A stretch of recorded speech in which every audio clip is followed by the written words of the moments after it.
Christopher Wray seeming to cast doubt on a federal judge's plan to release Coast Guard Lieutenant Christopher Hasson from detention, who prosecutors say intends to murder innocent civilians on a scale rarely seen in this country. We had an individual Coast Guard lieutenant who wanted to commit an attack right here. We'll hope the judge does the right thing.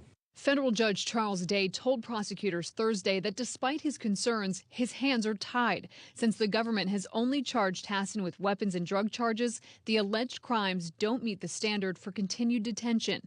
Judge Day stressed he still had grave concerns about Hasson's plot, but emphasized his upcoming release would be accompanied by strict conditions. He's got to have a whole lot of supervision, somebody who's got eyes and ears on him like nobody's business. The 49-year-old Coast Guard lieutenant is alleged to be a white supremacist who compiled a hit list naming several prominent Democratic politicians as well as journalists from CNN and MSNBC.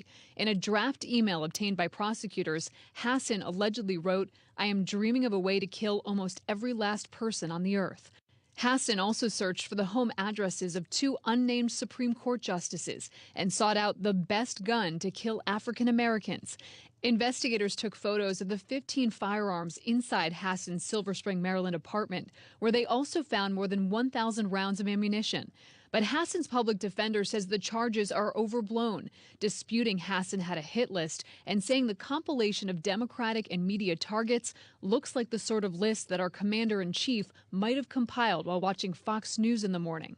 Adding that the racial slurs Hasson wrote are now part of the national vocabulary. Donald Trump uses similar epithets in his everyday language and tweets.